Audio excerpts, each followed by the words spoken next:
בחלק הראשון של הסרטון נציג את מנוע חיפוש iXQuick ואת יכולתיו, ובחלק של השני של הסרטון נערוך בעצם השוואה בינו לבין מנוע חיפוש של גוגל. מהיכרות קודמת עם מנוע החיפוש הזה שמתי לב שעשו איזשהו מתיחת פנים עיצובית, הוא נראה הרבה יותר טוב ממה שהוא נראה בעבר. בנוסף יש עדכונים בחיפוש המתקדם, וידאוים וגם חיפוש לפי תמונות. הסוג של המנוע חיפוש הזה הוא בעצם כללי, משום שניתן בעזרתו לחפש כל מידע שאנו נבחר ולא רק בנושא מסוים כמו תמונות עם השתייכות לחברה מסוימת וכדומה. האתר נוח לשימוש, ניתן לראות במרכז האתר שיש את שורת החיפוש באופן בולט. בנוסף ניתן לחפש לפי דפי אינטרנט, תמונות, וידאוים וכדומה. לדוגמה נחפש בר אילן.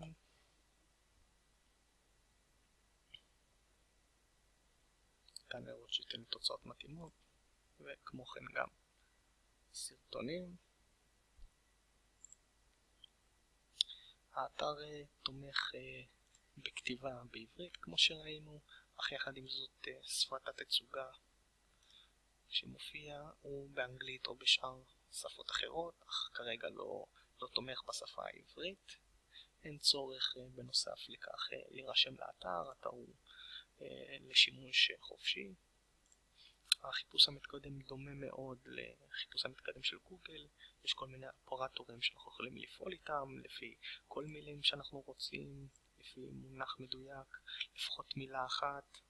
ניתן לראות שיש פה קישור לטיפים, שפה ניתן לראות על הסינטקס של האופרטורים, איך ניתן לצמצם את התוצאות. יש end, מינוס, איזשהו גרשיים, איזה פרייז מסוים, לפי כותרת, תמונה וכדומה.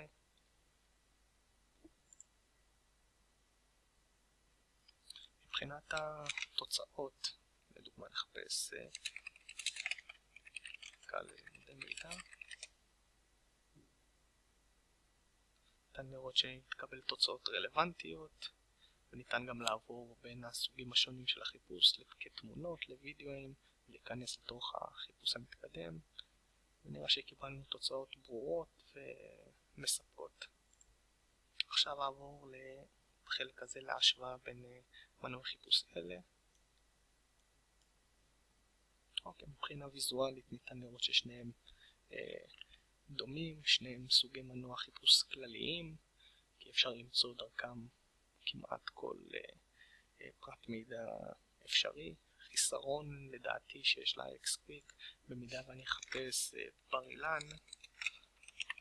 אין אפשרות לתיקון או להצעות מן המנוע חיפוש לעומת גוגל, שהוא פתח לכאן את הרשימה, וזה עוזר לאנשים שבמידה ומתבלבלים והוא מציע לתקן אותם.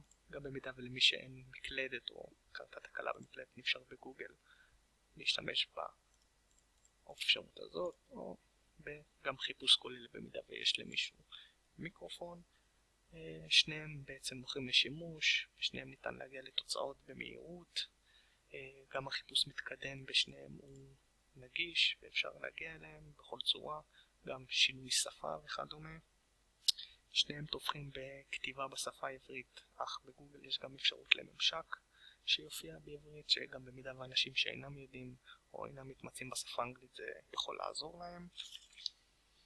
מבחינת בהירות התוצאות, שניהם גם כן נורא דומים, רק בגוגל מבחינת הוויזואליות של התוצאות היא נראית הרבה יותר יפה ומסודרת יותר, ומקבלים טיפה יותר מידע.